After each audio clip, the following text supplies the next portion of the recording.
Welcome to the world of science fiction. Don't forget to like and subscribe so you don't miss new stories. Enjoy the listening. Max slouched in his worn armchair, mindlessly flipping through channels on his hollow screen. The same old Earth news, the same old Earth problems. He sighed, running a hand through his disheveled hair. Just another mundane Tuesday. Suddenly the screen flickered, and an urgent news bulletin appeared. A stern-faced anchor with unnaturally perfect hair stared out at the viewers. Breaking news! The Galactic Council has just passed a new interstellar law affecting all Earth citizens. Every human male is now required to marry 2 alien wives.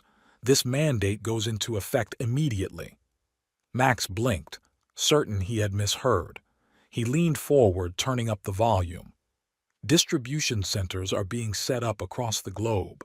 All eligible bachelors are urged to report to their nearest center as soon as possible to be matched with their new alien brides. Failure to comply will result in...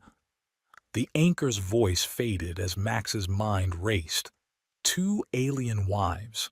It sounded too good to be true. Images of exotic, beautiful extraterrestrial women danced through his imagination. He leapt to his feet, nearly knocking over his coffee table in his haste. "This is it!" he exclaimed to his empty apartment. "My chance for adventure, romance, and, well, more romance." Max barely paused to grab his jacket before dashing out the door. He sprinted down the street, dodging bewildered pedestrians. The nearest distribution center was only a few blocks away, but he couldn't risk missing out on the best alien babes. As he ran, Max's mind whirled with possibilities. Would his wives be green-skinned beauties from Mars? Or perhaps ethereal, glowing creatures from a distant galaxy? He grinned, picturing himself with a gorgeous alien on each arm. Rounding the final corner, Max skidded to a halt. His jaw dropped. A line of men stretched for blocks, all queued up outside a hastily erected prefab building with Alien Bride Distribution Center emblazoned across the front. "No, no, no," Max muttered, joining the back of the line. He bounced on his heels, craning his neck to see how quickly things were moving. "Come on! Come on!" Hours crawled by. The sun climbed high in the sky, then began to set. Max's enthusiasm waned, replaced by growing impatience and discomfort. His stomach growled, his feet ached, but still, he waited. Finally, as twilight settled over the city, Max reached the front of the line. A bored-looking official waved him forward. "Name?" The man droned, not looking up from his tablet. "Max Thompson," he replied eagerly. "I'm here for my alien wives." The official tapped at his screen, then frowned. "I'm afraid all of our more conventionally attractive candidates have already been claimed." Max's heart sank. "What? But I've been waiting all day." "Yes, well, you should have gotten here sooner." The man gestured toward a door. "You can choose from our remaining candidates through there." Deflated but still hopeful, Max entered the indicated room. His eyes widened in horror. The candidates were unlike anything he had imagined. In one corner, a mass of writhing tentacles oozed across the floor. Nearby, what appeared to be a sentient boulder with glowing cracks for eyes rumbled ominously. A gelatinous cube quivered in greeting. "There must be some mistake," Max stammered, backing toward the door. "I was expecting, sexy alien babes." A nearby blob gurgled in what might have been offense. "I'm sorry, sir," the official called from outside, "but the law clearly states you must choose 2 wives. If you refuse, you'll face steep penalties." Max's mind raced, searching for a way out of this nightmare. I need some time to think," he blurted, darting out of the room. He leaned against the wall, catching his breath. This was not how he had imagined his grand space romance playing out. Suddenly, a commotion erupted near the entrance. A group of exotic-looking alien females had burst into the distribution center, causing a stir among the waiting humans. "There he is," one of them cried, pointing a tentacle in Max's direction. "It's the famous Max Thompson." Max blinked in confusion. "Famous? Me?" The alien surged toward him, a kaleidoscope of colorful appendages and shimmering skin. They crowded around, chattering excitedly in a variety of languages. A statuesque, blue-skinned beauty with iridescent scales pushed to the front. "Oh, Max, we've traveled across the galaxy to meet you. Your reputation as Earth's most eligible bachelor is known throughout the cosmos." It is?" Max stammered, both bewildered and intrigued. A smaller, imp-like creature with glowing antennae piped up. "Oh yes, your achievements are legendary. They say you once arm-wrestled a Croxian battle beast and won." Max opened his mouth to protest, but another alien chimed in before he could speak. "And is it true that you single-handedly saved an entire planet from a supernova using only a paperclip and a ball of string?" This came from a willowy being composed entirely of swirling mist. "Well, Max began, but was cut off once again.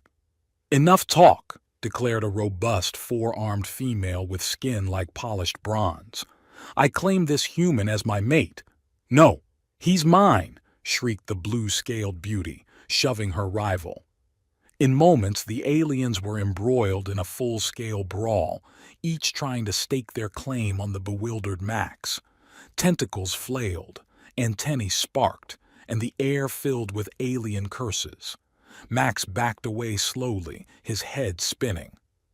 This was not at all what he had expected when he'd rushed out of his apartment that morning. As the melee intensified, a slimy, three-headed creature that looked like a cross between an amoeba and a jellyfish oozed toward Max. All three heads smiled coyly. "Hello, handsome," it gurgled in triplicate. "How about a kiss?" Max yelped, dodging the creature's attempt to engulf him in a gelatinous embrace. He stumbled backward, crashing into something solid. Turning, he found himself face to face, or rather face to knee, with an enormous, centipede-like alien. "Greetings, potential mate." The creature chittered, its countless legs undulating in what Max belatedly realized was some sort of courtship dance. "Shall we engage in the ritual of 1,000 steps?" I left my dancing shoes at home," Max stammered, inching away. He scanned the room desperately for an escape route. The brawl had only intensified, with more aliens joining the fray.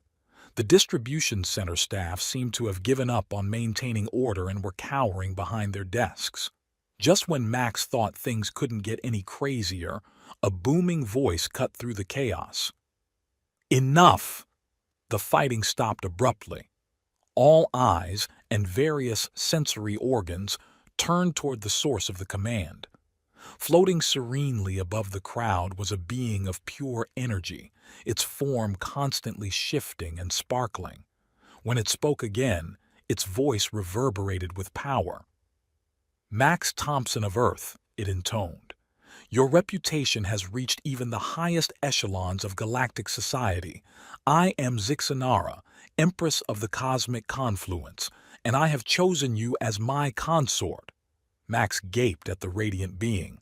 "I'm flattered?" he managed to squeak out. Zixanara's luminous form pulsed with what might have been amusement. "You need not decide immediately, my dear. I understand this must all be quite overwhelming for your primitive human mind." "Hey," Max protested, momentarily forgetting his awe. The Empress continued, unperturbed. "I shall give you 1 Earth week to prepare yourself. Then you shall accompany me to my palace among the stars, where you will rule by my side for all eternity." With that pronouncement, Zixnara vanished in a flash of dazzling light, leaving behind a stunned silence. Max stood frozen, his mind reeling. This morning, he had been a nobody. Now, he was apparently the most sought-after bachelor in the galaxy, with an empress vying for his hand in marriage.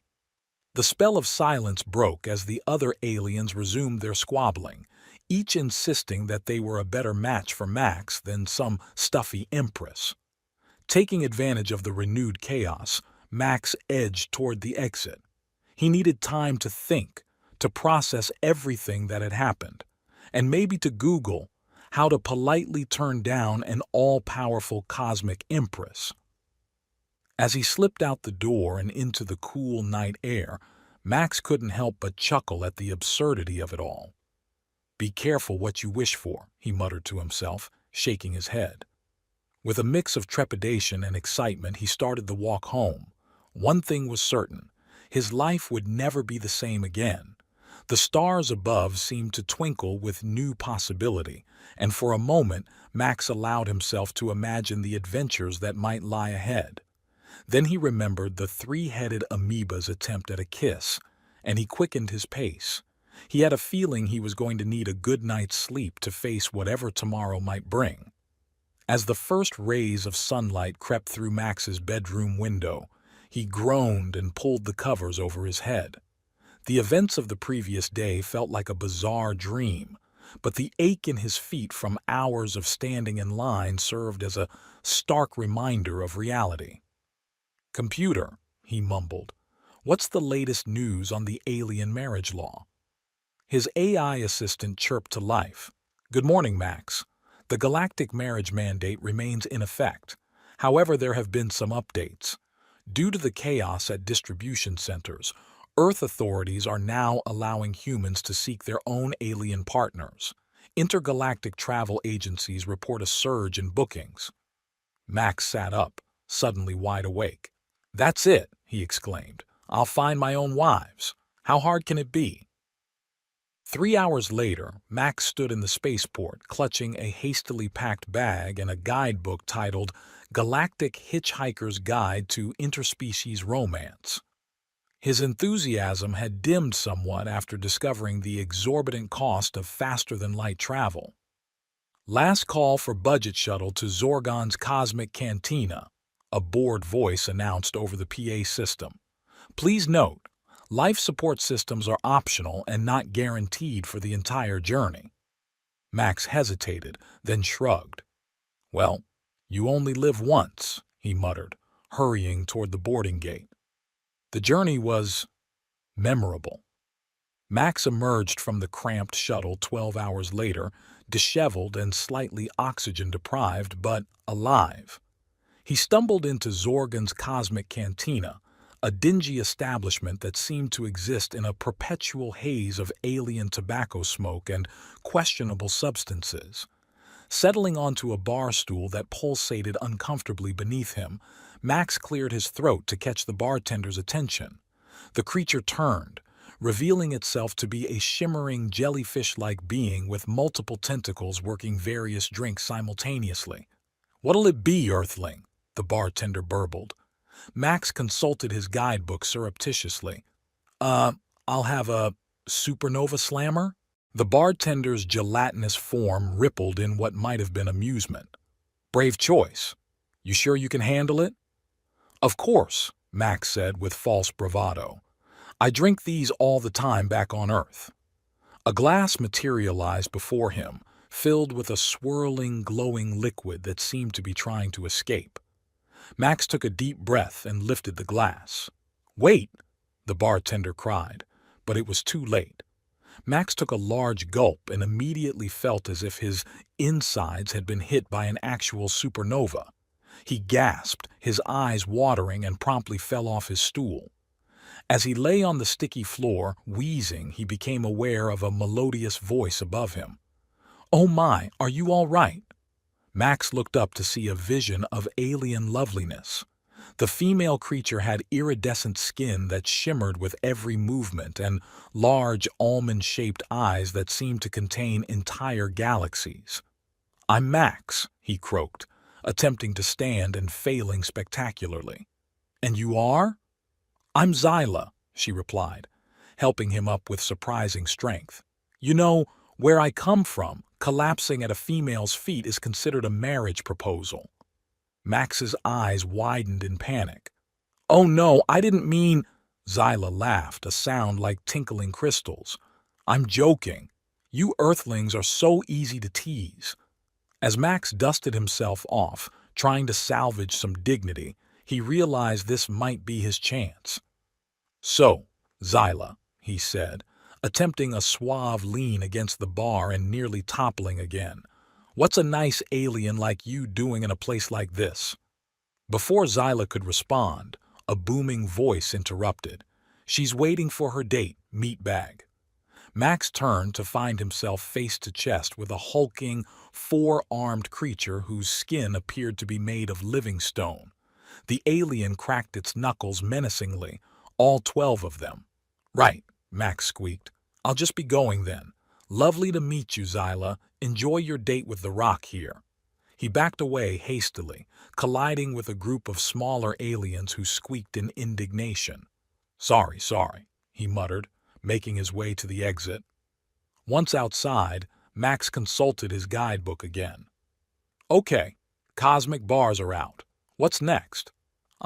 Intergalactic blind dates. That sounds safe and not at all potentially disastrous." A short hovercab ride later, Max found himself at the Galactic Matchmaking Emporium. A cheerful receptionist with 3 eyes and blue fur greeted him. "Welcome. Here for our blind date service?" she chirped. Max nodded, filling out a form that asked questions like preferred number of appendages in a partner, and are you allergic to psychic emissions? Soon he was ushered into a small, dimly lit room. "Your date will arrive shortly," the receptionist said with a wink of her middle eye. Max sat nervously straightening his jacket. The door opened, and a swirling mass of pink gas floated in. "Hello," a voice echoed in his mind. "I'm Nebula. You must be Max." Yes," Max replied, unsure whether to speak aloud or think his response. "Nice to meet you." "Oh, how delightful," Nebula exclaimed. "I've always wanted to merge consciousnesses with an Earthling. Shall we begin the bonding process?" Before Max could respond, he felt a strange tugging sensation in his mind. The room began to spin, and he had the disconcerting feeling of being pulled out of his own body. "Wait," he yelped. "I'm not ready for consciousness merging on the first date." With a supreme effort of will, Max managed to break free of Nebula's psychic pull. He staggered out of the room, gasping. "Date concluded already?" the receptionist asked brightly. "You could say that," Max panted. "I think I'll try something a little less invasive." Dejected but not defeated, Max decided to try his luck with intergalactic dating apps. He found a quiet corner in a nearby space mall and pulled out his smartphone. "Let's see," he muttered, scrolling through the options. "Galactic Love, Star-Crossed, ET Phone Home. Here we go. Xenomatch, where species is just a number." Max downloaded the app and began setting up his profile. He struggled with questions like, "What's your stance on photosynthesis in a partner?" and "Rate your tolerance for sulfuric acid-based life forms." Finally, his profile was complete. Max took a deep breath and hit Find Matches. His phone began to vibrate violently. Smoke poured from the speakers. The screen flickered with alien symbols. "Oh no," Max groaned, realizing too late that his Earth technology wasn't compatible with the advanced alien network. With a final, mournful beep, his phone sent out a massive data burst before dying completely. Max stared at the lifeless device, a sense of dread creeping over him. Suddenly, the ground began to shake. Alarms blared throughout the space mall. A voice boomed over the PA system. "Alert! Incoming teleportation signatures detected. Massive influx of lovelorn aliens expected. This is not a drill. Repeat, this is not a drill." Max watched in horror as portals began opening all around him. Aliens of every conceivable shape and size poured through, all clutching what looked like intergalactic versions of smartphones. They were all shouting variations of Max, "My love, I got your message." "Message?" Max squeaked, backing away from the advancing horde of amorous extraterrestrials. "What message?" A nearby info kiosk helpfully displayed a translation. "Due to a technological incompatibility, your Earth device sent your profile to every single user on Xenomatch simultaneously across the entire galaxy." Max's jaw dropped. "You've got to be kidding me." A tentacled beauty slithered towards him, batting her eye stalk seductively. "Oh, Max, your profile was so intriguing, especially the part about being open to partners with unlimited appendages." "I didn't write that," Max protested, dodging her reaching tentacles. A floating brain in a jar hovered nearby. "I found your desire for intellectual stimulation most appealing," it intoned. "Shall we engage in a multi-dimensional chess match to determine our compatibility?" Max backed away, finding himself surrounded on all sides by eager alien suitors. "Look, there's been a huge misunderstanding," he began. But his voice was drowned out by the cacophony of alien mating calls, proposal rituals, and what sounded disturbingly like wedding marches. As the crowd of infatuated aliens closed in, Max did the only thing he could think of. He ran. Dashing through the space mall, he dodged grasping tentacles, narrowly avoided being engulfed by amorous amoebas, and leapt over a group of sentient crystals attempting to form a barrier. "This is not how I imagined intergalactic dating." Max panted as he sprinted towards the exit. He burst out of the mall and onto a busy street filled with hovercars and alien pedestrians. Without missing a beat, he jumped onto a passing hover scooter, much to the surprise of its reptilian rider. "Sorry," Max called back. "Relationship emergency." As he zoomed away, weaving erratically through traffic, Max could hear the commotion behind him as his horde of suitors poured out of the mall in pursuit. The stolen hover scooter sputtered and died just as Max reached the spaceport. He leapt off, narrowly avoiding a collision with a surprised Martian tourist, and sprinted towards the nearest ship. "Hey!" a gruff voice called out. "That's my ship!" Max skidded to a halt, turning to face a burly, green-skinned alien with multiple arms and a scowl that could curdle milk. "Please," Max panted, "I need to get off this planet. It's a matter of life and, well, unwanted marriage." The alien's scowl deepened. "Not my problem, Earthling. Find your own ride." Just then, the ground shook with the thunderous approach of Max's pursuers. The cacophony of alien love declarations filled the air. "Max, my darling, let me envelop you in my plasma embrace. Beloved, I've composed a mating sonnet in 16 dimensions for you." The ship's owner's eyes widened. "On second thought, get in, quickly." Max didn't need to be told twice. He scrambled aboard and the ship took off with a roar, leaving the horde of lovesick aliens behind. As they broke through the planet's atmosphere, Max slumped in relief. "Thanks," he gasped. "I owe you one." The alien grunted. "Name's Zork, and you're going to work off your passage, human. I'm headed to Zygon 7 to deliver some sensitive cargo." Max nodded eagerly, not caring where they were going as long as it was far away from his admirers.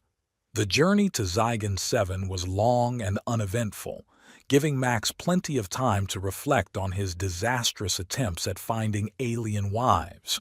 By the time they landed on the distant planet, he was beginning to think that maybe the single life wasn't so bad after all. Zygon 7 was a world of stark beauty. Twin suns bathed the landscape in a perpetual golden twilight, casting long shadows across the crystalline deserts. The air shimmered with exotic particles, creating a constant, subtle aurora in the sky. "Right," Zork rumbled as they disembarked. "I've got business to attend to. Don't cause any trouble and meet me back here in 3 cycles." Left to his own devices, Max decided to explore.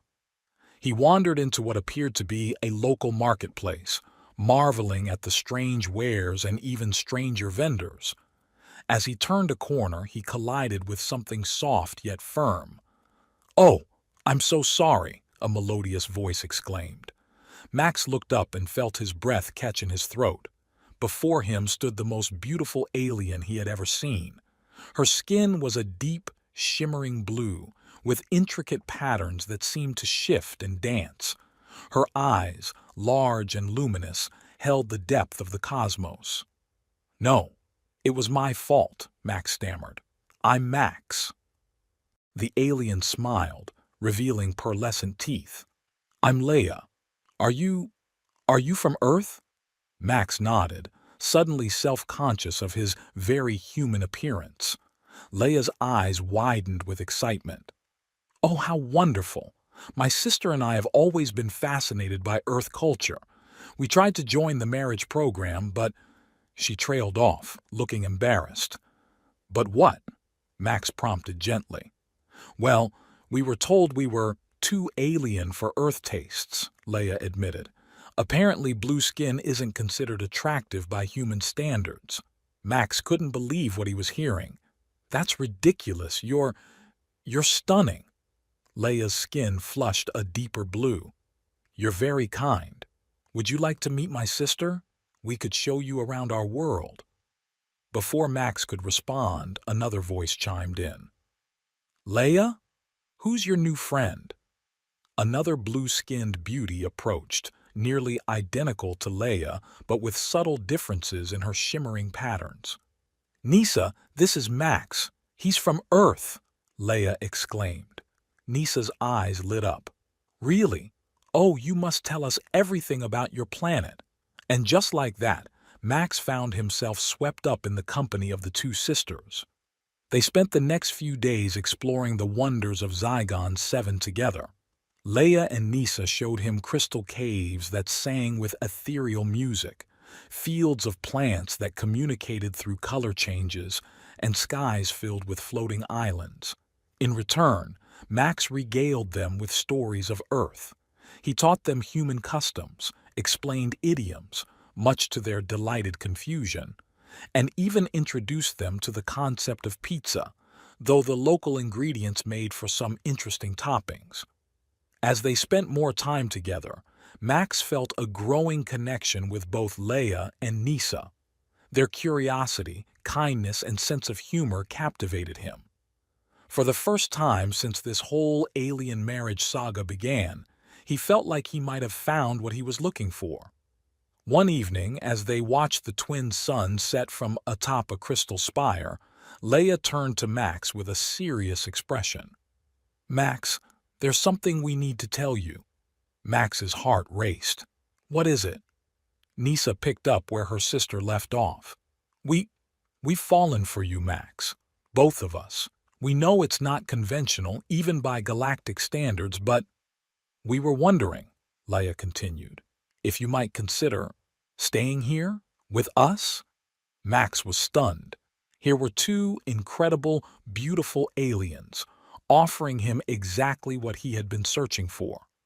He opened his mouth to respond, but before he could get a word out, a familiar and unwelcome voice boomed across the crystalline landscape. "Max Thompson, we've found you at last!" Max whirled around to see a sight that made his blood run cold.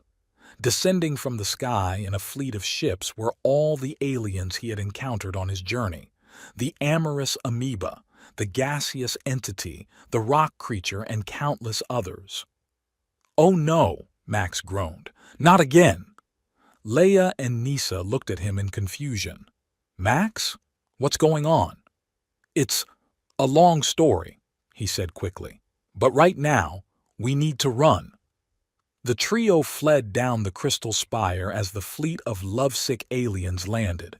What followed was a chaotic chase across the alien landscape of Zygon 7.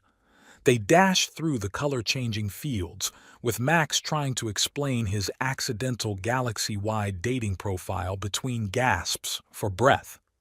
They dove into the musical crystal caves, their pursuers' declarations of love echoing discordantly off the singing walls.